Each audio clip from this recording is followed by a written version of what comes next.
Video ফুটেজে দেখা যাচ্ছে হবিগঞ্জ সদর থানা ছাত্রদলের সদস্য সচিব সে আক্রমণ করছে।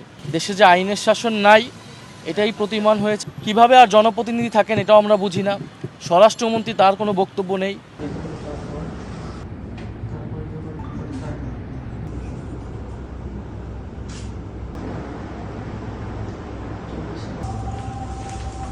আপনারা শুনলেন ডক্টর আব্দুল আহাদের কাছ থেকে তার বর্তমান মেডিকেল অবস্থা। যেই চোখে আঘাতপ্রাপ্ত হয়েছে সেই চোখে দৃষ্টি নেই, দৃষ্টি আসার সম্ভাবনাও ক্ষীণ, চোখটি নষ্ট হয়ে গিয়েছে। পাশের চোখটিও এটা দ্বারা ইফেক্টেড কতটুকু হবে এটাও ডাক্তাররা বলতে পারছে না। আগামীকাল বোর্ড মিটিংয়ের পরে তারা হয়তো আরেকটু আপডেট জানাতে পারবেন বলে আমাদেরকে জানালেন। আমি সিলেট থেকে এসেছি এবং সিলেটের সামগ্রিক অবস্থা আপনারা জানেন গত 2 দিন ধরে কি হয়েছে। আমি সেই ঘটনার বিবরণীতে যাব না। 3 দিন হয়েছে এই ছেলেটার সাথে এই অবস্থা। সরকারের পক্ষ থেকে কোনো যোগাযোগ করা হয় নাই। সরকারি বাহিনীর দ্বারা আক্রমণের শিকার হয়েছে। এটা জনগণের কাছে খুবই স্পষ্ট। ভিডিও ফুটেজে দেখা যাচ্ছে হবিগঞ্জ সদর থানা ছাত্রদলের সদস্য সচিব সে আক্রমণ করছে এবং আরও সাথে আমরা মামলাও দিয়েছি অনেকের নামে।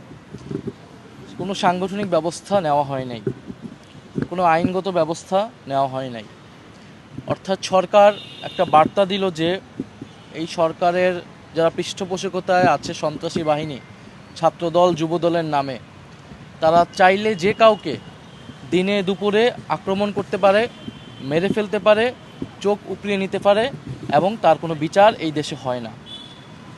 এবং দেশে যে আইনের শাসন নাই এটাই প্রতীয়মান হয়েছে। এবং যখন আমরা তার বিরুদ্ধে, এই ঘটনার বিরুদ্ধে আমরা প্রতিবাদ কর্মসূচি দিচ্ছি, তখন সেই কর্মসূচিতে, গণতান্ত্রিক কর্মসূচিতে সরকারি দল আবারও বাধা দিচ্ছে। আমরা যখন হবিগঞ্জে আমরা গিয়েছিলাম তখন আমরা দেখেছিলাম প্রায় 1000-এর উপরে সন্ত্রাসী বাহিনী, যাদের হাতে দা, কুড়াল ইত্যাদি দেশীয় অস্ত্রশস্ত্র।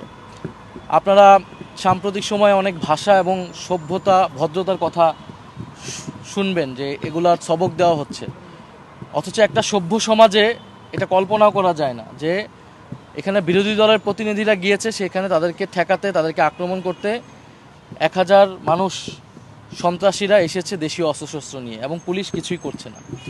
ফলে এই হচ্ছে দেশের সামগ্রিক চিত্র। এখানে ঢাকা শহরে বসে সংসদে অনেক সুন্দর সুন্দর ভালো ভালো কথা বলে সরকারি দলের এমপিরা, তাদের এলাকায় গেলে আসল চরিত্রটা আসলে বোঝা যায় এবং এলাকায় গেলে এলাকাবাসী আমাদেরকে সেই কথাটা বলে।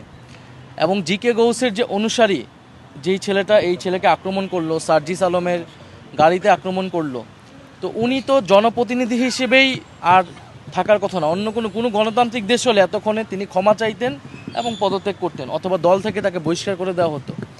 তো তিনি কিভাবে আর জনপ্রতিনিধি থাকেন এটাও আমরা বুঝি না। স্বরাষ্ট্রমন্ত্রী তার কোনো বক্তব্য নেই। প্রধানমন্ত্রী তিনি স্কুলের বাচ্চাদের তার অফিসে ডেকে এনে ছবি তুলছে, সেলফি তুলতেছে। এই যে একটা প্রতারণা এবং দ্বিচারিতা জাতির সামনে করা হচ্ছে, আমরা জনগণের কাছে বলতে চাই, অভিভাবকদের কাছে বলতে চাই, আপনার সন্তানরা এই সরকারের কাছে, এই দলের কাছে, বিএনপি এবং তার অঙ্গ সংগঠনের কাছে নিরাপদ নয়। আজকে আলিফের চোখ গিয়েছে, কালকে আপনার সন্তানেরও চোখ যেতে পারে। কারণ এই সন্ত্রাসী বাহিনীকে যদি প্রতিরোধ করা না যায়, তারা পুলিশ মানে না, তারা বিচার মানে না, কোনো কিছুই তারা মানে না। ফলে আপনার সন্তানেরও চোখ, আপনার সন্তান এই সরকারের কাছে, এই সরকারি বাহিনীর কাছে নিরাপদ নয়। এবং সারা দেশের যে আইন শৃঙ্খলার অবনতি, এটা শুধু সিলেট নয়, সারা বাংলাদেশে কুড়িগ্রাম সহ আমাদের আজকে সাভারেও, আজকে কেরানীগঞ্জে বাধা দিচ্ছে আমাদের কর্মসূচিতে। সারা বাংলাদেশে এনসিপি, ছাত্রশক্তি, যুবশক্তির কর্মসূচিগুলোতে বাধা দিচ্ছে, আক্রমণ করছে।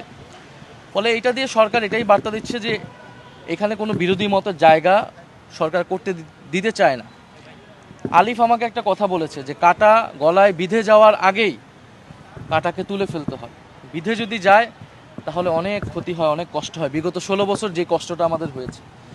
তো আমরা বলতে চাই যে এই সরকার যদি মনে করে এইভাবে তারা 5 বছর অতিক্রম করবে, এই সুযোগ এই সরকারকে এটা দেওয়া হবে না। দেশের পরিস্থিতি খুবই খারাপ। দেশের 70% জনগণের যে রায়, সেই রায়কে অস্বীকার করে একটা সরকার ক্ষমতায় টিকে থাকতে পারে না। টিকে থাকতে হলে অবশ্যই তাকে দমন, পীড়ন, নির্যাতন, নিপীড়নের মাধ্যমে টিকে থাকতে হয়, যেটা আমরা বিগত শেখ হাসিনার সরকারের সময় দেখেছি। এবং আপনারা দেখবেন যে আজকে পেট্রোবাংলা বলেছে যে গ্যাসের দাম বৃদ্ধি করা হবে 16 টাকা থেকে 25 টাকা, বিদ্যুৎ কেন্দ্রের যে গ্যাস এবং যানবাহনের যেই গ্যাস সিএনজি সেটা আপনার 42 থেকে 65 টাকা করা হবে। এই সরকার মাত্র 5 মাসে, বলে না যে 5 মাসের সরকার, 5 মাসে এসে দফায় দফায় তারা জ্বালানির দাম বৃদ্ধি করেছে, সিলিন্ডার গ্যাসের দাম বৃদ্ধি করেছে, বিদ্যুতের দাম বৃদ্ধি করেছে, এখন গ্যাসের দাম বৃদ্ধি করছে এবং কয়েকদিন পরে আবাসিক এলাকায় যে গ্যাস সেটার দামও বৃদ্ধি করবে। মানুষের বাসায় এমনি গ্যাস পাচ্ছে না, গ্যাস নাই, কিন্তু তাকে প্রতি মাসে ঠিকই বিল দিতে হচ্ছে। এখন আপনি যখন এই বিদ্যুৎ কেন্দ্র এবং যানবাহনে গ্যাসের দাম বৃদ্ধি করবেন, এটার ইফেক্ট সারা দেশে পড়বে, দ্রব্যমূল্যের দাম বৃদ্ধি পাবে, কলকারখানা বন্ধ হয়ে যাচ্ছে, ব্যবসায়ীরা কেউ এই দেশে ইনভেস্টমেন্ট করতে চাচ্ছে না এবং ব্যবসায়ীদেরকেও একদিকে তারা বিদ্যুৎ পাচ্ছে না, অন্যদিকে প্রশাসনের লোকেরা, এনবিআরের লোকেরা এবং দলীয় যারা সরকার দলীয় চাঁদাবাজরা তারা যে তাদেরকে হয়রানি করছে। এই যখন সামগ্রিক দেশের পরিস্থিতি, সন্ত্রাস, চাঁদাবাজ এবং দখলদারিত্ব চারিদিকে ছেয়ে গিয়েছে, 12টা প্রতিষ্ঠানে দলীয় লোককে বসিয়েছে, ইলেকশন কমিশন থেকে শুরু করে 12টা প্রতিষ্ঠান, বাংলাদেশের কোনো নজিরই নেই। পদবঞ্চিত নেতাদেরকে মূল্যায়ন করার জন্য তারা রাষ্ট্রকে ব্যবহার করছে, সরকার যন্ত্রকে ব্যবহার করছে। তো এই 5 মাসে সরকারের এই যে আসল রূপ চরিত্র আমরা দেখতে পাচ্ছি, অগণতান্ত্রিক চরিত্র, সন্ত্রাসী চরিত্র আমরা দেখতে পাচ্ছি। তো এইটা জনগণের সামনে উন্মোচিত হয়েছে হবিগঞ্জ এবং সিলেটের ঘটনায়। আমাদের কথা খুবই সুস্পষ্ট, এই যে গ্যাসের দাম বৃদ্ধি পেয়েছে, আমরা অবশ্যই পেট্রোবাংলা ঘেরাও করব যদি এই ধরনের গ্যাসের দাম বৃদ্ধি করা হয়। সারা ঢাকা শহরের মানুষ তো নেমে আসবে এই দ্রব্যমূল্যের ঊর্ধ্বগতি এবং এই গ্যাসের দাম, বিদ্যুতের দামের প্রতিবাদে। এবং সরকার যদি মনে করে যে তারা এইভাবে দেশ পরিচালনা করবে, এটা সম্ভব না। প্রধানমন্ত্রী তারেক রহমান দেশ চালাতে অলরেডি ব্যর্থ হয়েছে, দল চালাতে অলরেডি ব্যর্থ হয়েছে। তৃণমূলের নেতাকর্মী যারা নিজে নিয়ন্ত্রণ করতে পারে না, নিজের দল যে পরিচালনা করতে পারে না, তার পক্ষে এই 18 কোটি মানুষের দেশ পরিচালনা সম্ভব না। গণ অভ্যুত্থানের আকাঙ্ক্ষায় দেশকে পুনর্গঠন করা সম্ভব নয়। ফলে আমরা যেটা দেখতে পাচ্ছি, সরকার খুবই শীঘ্রই জনগণের প্রবল প্রতিরোধের সম্মুখে পড়তে যাচ্ছে এবং আমরা মনে করি যদি বিরোধী দলের সাথে এই ধরনের আচরণ করা হয়, সেটা এনসিপি না, আপনি 11 দলের জোট, আমাদের যারা জোট সঙ্গী রয়েছে জামাত সহ প্রত্যেকটা দলেরই কিন্তু এরকম নির্যাতন, নিপীড়নের শিকার হচ্ছে। ফলে আমরা বলবো যে সরকার এই যে কিশোর আলিফ, অবশ্যই তার ক্ষতিপূরণের জন্য সরকার এখন কিছুই বলে নাই। সরকার থেকে আমরা আসলে আর প্রত্যাশাও করি না, বিচারও প্রত্যাশা করি না, ক্ষতিপূরণও প্রত্যাশা করি না। সরকার আলিফের সাথে নাই, এদেশের কিশোর তরুণদের সাথে নাই, তাদের চোখ উপড়ে ফেলাই এই সরকার বাহিনীর কাজ।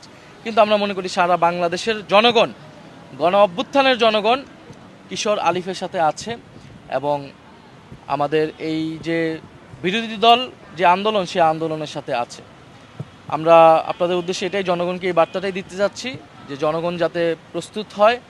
আমরা এই সরকারের এই ধরনের সন্ত্রাসী এবং দমনপীড়ন আচরণ কোনোভাবেই মেনে নেব না।